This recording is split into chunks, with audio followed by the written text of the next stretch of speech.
Olá! A gente já parou para pensar porque, muitas vezes, a gente só age depois que um desastre acontece.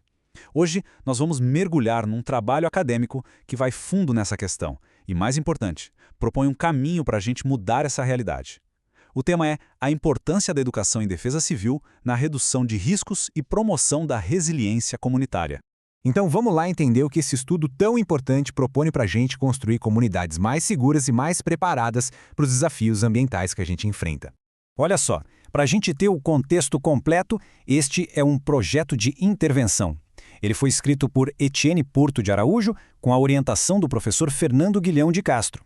O trabalho é a conclusão do curso de especialização em Gestão Pública em Proteção e Defesa Civil, lá da renomada Universidade Federal de Juiz de Fora, e foi concluído em 2025. E já que o assunto de hoje é justamente a importância de levar conhecimento para a comunidade, faz todo sentido pedir uma ajuda. Se essa análise está sendo útil, uma ótima forma de contribuir é seguindo o canal, curtindo e compartilhando esse conteúdo para que ele chegue a mais pessoas. Bom, vamos entrar agora no cerne da questão que o trabalho aborda. O ponto de partida é um problema central que afeta demais a gestão de riscos no Brasil.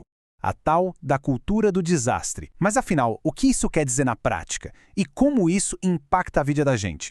É aquela pergunta que não quer calar, né?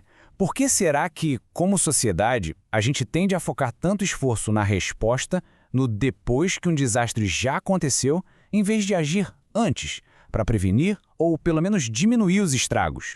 E a resposta, gente, é bem direta e vem de uma fonte oficial citada na pesquisa, o Plano Nacional de Defesa Civil. O principal obstáculo para a gente conseguir gerenciar os riscos de forma eficiente é justamente isso. A cultura do desastre acaba predominando sobre a cultura da prevenção. E olha, o estudo deixa bem claro que isso não é de hoje, viu? Essa tendência de reagir em vez de prevenir está, profundamente enraizada nos nossos costumes. É um desafio histórico, social e cultural que a gente precisa superar. E para a gente entender na prática as consequências trágicas dessa cultura reativa, a autora analisa um caso que marcou o Brasil, o desastre no Morro do Bumba, em Niterói, no Rio de Janeiro.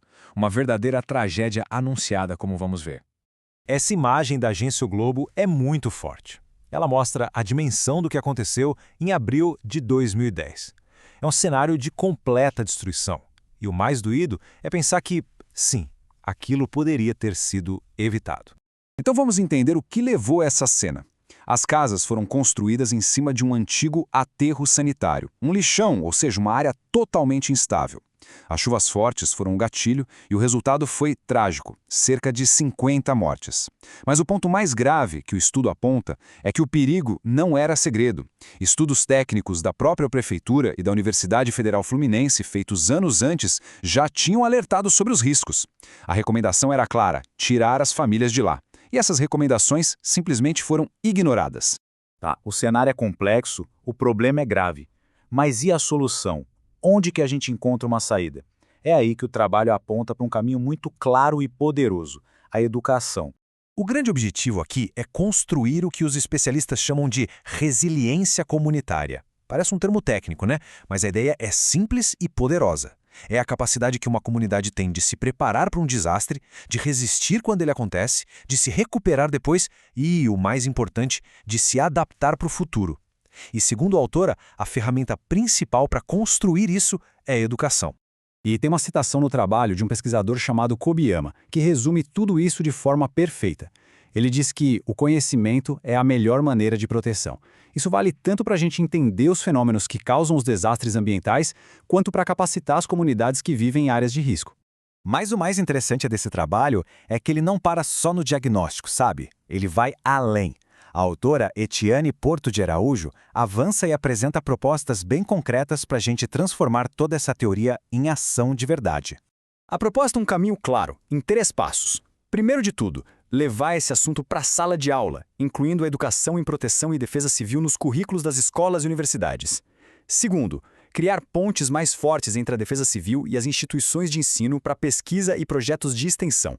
E, por fim, o terceiro passo, trazer mais gente para dentro da defesa civil, formando equipes com pedagogos, sociólogos, gente de várias áreas, para criar um diálogo que realmente funcione com a comunidade.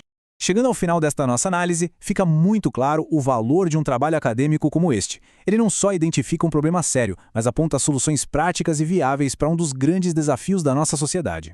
a grande mensagem que fica, a ideia central do estudo é clara e muito forte.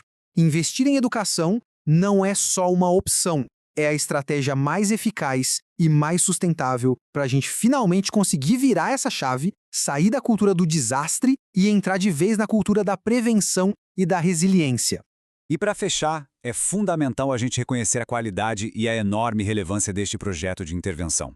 Ele é um reflexo do compromisso do curso de especialização em Gestão Pública em Proteção e Defesa Civil e da Universidade Federal de Juiz de Fora, com a formação de profissionais que sejam éticos, críticos e principalmente capacitados para fazer a diferença na sociedade.